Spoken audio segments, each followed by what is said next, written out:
अस्सलामुअलैकुम friends and welcome back to another bitcoin update. आज की वीडियो के अंदर हम बिटकॉइन के डिफरेंट टाइम फ्रेम पैटर्न और चार्ट्स के बारे में डिस्कस करेंगे। बिटकॉइन कल के बाद हमारे पास पंप हुआ था, दोबारा हमारे पास डंप हो गए, नीचे आ चुका है। इसके बारे में भी हम आज की वीडियो के अंदर डिस्कस करेंगे। तो वीडियो स्टार्ट करने से पहले मैं आप लोगों को बताता चलूँ, अगर आप लोगों ने अभी तक हमारा फ्री टेलीग्राम चैनल ज्वाइन नहीं किया तो उसका लिंक आपको हमारी इस वीडियो के डिस्क्रिप्शन में मिल जाएगा। वहाँ से जाकर आप लोग हमारा फ्री टेलीग्राम चैनल ज्वाइन कर सकते हैं, जहाँ पर डेली बेसिस के ऊपर आपको स्पॉट और फ्यूचर के सिग्नल्स के अलावा बिटकॉइन की अपडेट और क्रिप्टो मार्केट की अपडेट डेली बेसिस में मिल जाएगी। तो वीडियो को स्टार्ट करते हैं। सबसे पहले हम आ गए हैं बिटकॉइन के 1 आवर टाइम फ्रेम में। 1 आवर टाइम फ्रेम पर आप लोगों के सामने यहाँ पर सेमी गैप का एक एरिया मैंने लगाया होगा, इसको हम लोग थोड़ा सा एक्सटेंड कर लेते हैं। ठीक है, ये हमारे पास ये वाला एरिया हो गया। अब यहाँ पे आप लोग देखिए कि सीएमए गैप के पास आने के बाद बिटकॉइन ने कल एक अच्छा खासा पंप लिया है। यहाँ से अगर हम लोग इसको देखें तो हमारे पास ये गया 6.6% हमारे पास पंप हुआ है, और उसके बाद दोबारा यहाँ तक जाने के बाद इसने हमारे पास वापस डंप किया है, और अच्छा खासा डंप किया। 5.42%, जितना ऊपर गया था उतना ही वापस आ चुका है ये। अब मैं आपको बताता हूँ कि ऊपर करने के कहते हैं, ये ऊपर सिर्फ उन लोगों को लिक्विडेट्स करने कहता है जो लिक्विडिटी मैंने आपको कल वाली वीडियो के अंदर दिखाई थी, जो हमारे पास 1,13,000 पर पड़ी हुई थी। ठीक है, वो वाले सारे जितने भी लोग थे जिन्होंने शॉर्ट ओपन की थी बिटकॉइन, उनको लिक्विडेट किया। लिक्विडेट करने के बाद अब टोटली वापस आ चुका है। ठीक है, यहाँ पे आप लोग देख सकते हैं ये वाली जो लिक्विडेशन है 1,13,000 और 1,13,600 वाली, ये सारी की सारी हमारे पास ट्रिगर हो चुकी है। बिटकॉइन ने जो पंप लिया है कल, वो इस वजह से लिया कि ऊपर अब जिन लोगों ने शॉर्ट ओपन किया था उनकी लिक्विडेशन अपर साइड पे आ रही थी। ठीक है, तो उन लोगों को लिक्विडेट करने के लिए इसने पंप लिया, उनको लिक्विडेट किया और वापस अपनी डायरेक्शन में वापस आना शुरू हो गया, यानी कि दोबारा नीचे आना स्टार्ट हो गया हुआ है। ठीक है, इसके अलावा 1 आवर टाइम फ्रेम में हम लोग बात करें तो 1 आवर टाइम फ्रेम में आप लोगों के सामने मैंने आप लोगों को एक एरिया लगा के दिखाया था। सबसे पहले तो मैं यहाँ से ये मैं रिमूव कर देता हूँ। ठीक है, ये एरिया मैंने आप लोगों को लगा के दिखाया था। मैंने कहा था ये बिटकॉइन का एक इंपॉर्टेंट जोन है, उसके बाद मार्केट ने पंप किया था और वहीं उसी एरिया से हमारे पास रिजेक्ट हुई थी। ठीक है, यहाँ से बिटकॉइन ने ये देखें, ये दो जो कैंडल 1 आवर टाइम फ्रेम की आप लोग देख सकते हैं, ये कैंडल का जो ओपन हुई है ये 1,08,400 से हुई है। हाई इसने 1,12,000 का लगाया। ठीक है, और आप लोग देख सकते हैं कि इसके बाद ये जो दो हमारे पास कैंडल थी, इन दो कैंडल से सारी वाम लिक्विडेट हुई है। ठीक है, इनको लिक्विडेट करने के बाद बिटकॉइन दोबारा वापस आ चुके हैं। अब जो बिटकॉइन का मजीद एक देखने वाला एरिया है वो मैं आप लोगों को पॉइंट आउट कर देता हूँ। वो हमारे पास ये वाला जो एरिया है सारा, ये एरिया है। ठीक है, अब हमारे पास इसका मैं कलर थोड़ा सा ब्राइट कर देता हूँ ताकि आप लोगों को ये मजीद अच्छे तरीके के साथ नज़र आ जाए। ठीक है, बल्कि इसको हम येलो कर देते हैं। ठीक है, ये एरिया हो गया और ये एरिया हो गया। ठीक है, अब यहाँ पे आप लोग देखें कि बिटकॉइन ने जब इस अपने कंसोलिडेशन फेज को ब्रेक किया था तो यहाँ से अपर साइड पे गया था, दोबारा इसने इसको रेजिस्टेंस को सपोर्ट में फ्लिप किया था, फिर ये अपर साइड पे रिजेक्शन ली थी, फिर डाउनवर्ड साइड पे आके इसे फिर यहाँ से सपोर्ट लिया, फिर पंप लिया, दोबारा आप लोग देखें कि इस एरिया के ऊपर ट्रेड कर रहा है। ठीक है, अभी की अगर हम लोग बात करते चलें तो यहाँ पर आप लोग देखें कि अगर मैं आप लोगों को यहाँ पे इसके साथ दिखाऊं तो हमारे पास अभी ये जो बिटकॉइन का एरिया ये हमारे पास कुछ इस तरह मूवमेंट दे रहा है, और मजीद भी इस तरह देगा अंटिल अनलेस हमारे पास इन दोनों में से कोई एक एरिया ब्रेक ना हो जाए। ठीक है, इसको भी मैं मजीद एक्सटेंड कर देता हूँ अब। ठीक है, और इस वाले एरिया को भी मैं मजीद एक्सटेंड कर देता हूँ।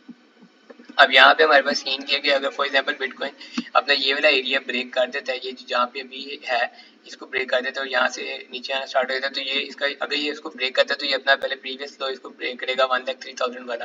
ठीक है, ये ब्रेक करेगा, और अगर अपर साइड की बात हम करते चले तो अगर ये इसको सपोर्ट एरिया में ही रखता है जैसे कि अभी इसके ऊपर ट्रेड कर रहा है, तो यहाँ से ये बिटकॉइन का एक अच्छा बाउंस बैक जोन हो सकता है। और उसके बाद ये अपर साइड का एरिया ब्रेक करने के बाद यहाँ से मार्केट अगर हमारे पास ऊपर कैंडल क्लोज करती है तो मार्केट अपना ये वाला जो आई है 1,14,000 वाला जो कल की वीडियो में लगा है, जो कल के दिन के अंदर हमारे पास लगा है, ये वाला भी हमारे पास ब्रेक हो सकता है। ठीक है, ये आप लोग को अच्छे से समझ में आ गया होगा, आप लोग अपने चार्ट्स के ऊपर भी ये ड्रॉ कर सकते हैं।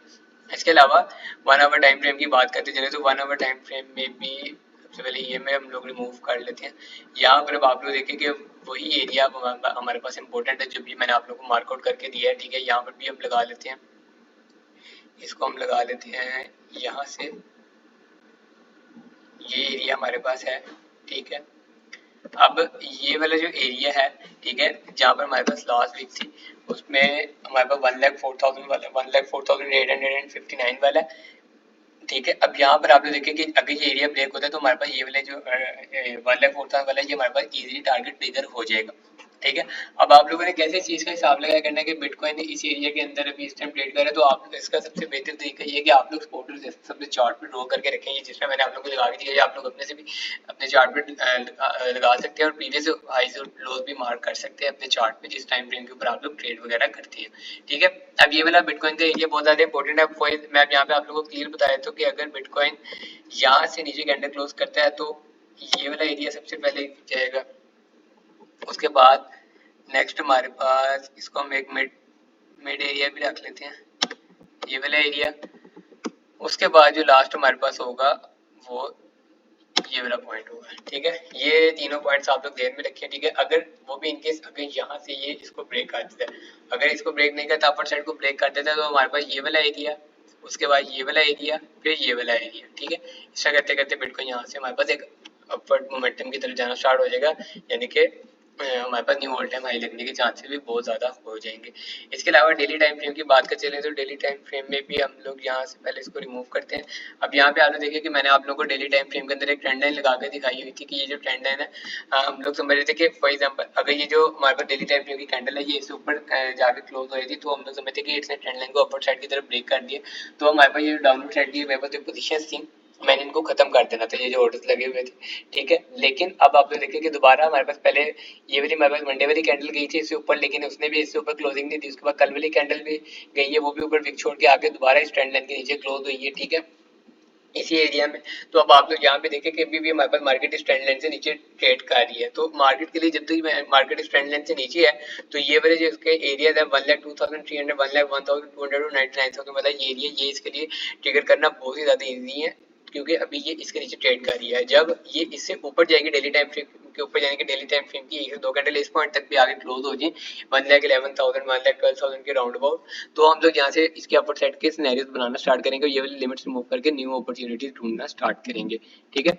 इसके अलावा यहाँ पर भी आप लोग देखते चले तो यहाँ पे भी मैं आप लोगों को बता दूं कि डेली टाइम फ्रेम की हमारे पास ये ट्रेंड लाइन ब्रेक हुई थी। यहाँ पे मैंने इसको पॉइंट आउट किया हुआ था कि हमारे पास एक ये टेस्ट था इस ट्रेंड लाइन का, उसके बाद ये टेस्ट था, और यहाँ पर भी आप लोग देखिए कि सेम वही सिनेरियो, क्योंकि डेली टाइम फ्रेम के चार्ट्स हैं। ठीक है। यहाँ पे आप लोग देखिए कि ये जो गोल सर्कल है, ठीक है, जो सर्कल मैंने हाईलाइट किया हुआ है, यहाँ पर इसने इसको ब्रेक किया था अपनी ट्रेंड लाइन को, उसके बाद यहाँ से मार्केट नीचे आई थी और 1,03,834 तक गई थी। ठीक है। लेकिन उसके बाद आप लोग देखें कि दोबारा मार्केट ने हमारे पास वापस अपर साइड की तरफ गई है, इसको दोबारा टेस्ट किया है, इसके ऊपर कैंडल क्लोज नहीं की, तो अभी भी मार्केट हमारे पास इससे नीचे है। तो जब तक मार्केट इससे नीचे, ये वाला पॉइंट हमारे पास इजीली ट्रिगर हो सकता है, क्योंकि अगर हम इसको आप लोग देखें कि ये बिटकॉइन की ट्रेंड लाइन थी, यहाँ से इसने इसको ब्रेक किया और ये इसका रीटेस्ट किया है। रीटेस्ट करने के बाद मार्केट अगर डंप करते तो ये वाला पॉइंट सबसे पहले हमारे पास ट्रिगर हो जाएगा। ठीक है। इसके अलावा वीकली टाइम फ्रेम की अगर बात करें चले तो वीकली टाइम फ्रेम में मैं आप लोगों को अपनी हर वीडियो में बता दूं कि मार्केट हमारे पास वीकली टाइम फ्रेम में जब भी हमारे पास पंप किया तो उसके बाद आके उसने 50 EMA का टेस्ट जरूर किया है। ठीक है। अभी आप लोग देखिए कि अभी जो मार्केट हमारे पास ऊपर गई हुई है, इसने आगे इसको टेस्ट नहीं किया हुआ। लास्ट वीक ये जो हमारे पास मार्केट डंप हुई थी उसमें मार्केट 1,03,000 तक आई थी, और यहाँ पे हमारे पास जो EMA थी वो 1 लाख तक थी। ठीक है। तो हमारे पास ये भी टेस्ट नहीं हुआ, तो थोड़ा सा डिफरेंस रह गया था बीच में, लेकिन हमारे पास फिल नहीं हुई थी। तो ठीक है। आप लोग अगर प्रीवियस भी देखे तो मार्केट यहाँ पे पंप हुई थी, दोबारा आगे टेस्ट किया था, यहाँ से फिर दोबारा पंप हुई थी, फिर टेस्ट किया था, दोबारा पंप हुई है, तो दोबारा आगे मार्केट इसको टेस्ट कर सकती है। ये वाला इसका वीकली टाइम फ्रेम का चार्ट भी बहुत ज्यादा इंपॉर्टेंट है। इन सारी चीजों को आप लोग ध्यान में रखिए। आई होप आपको आज की अपडेट समझ आई होगी। अगर आप लोगों का कोई भी क्वेश्चन है तो आप लोग कमेंट सेक्शन में पूछ सकते हैं।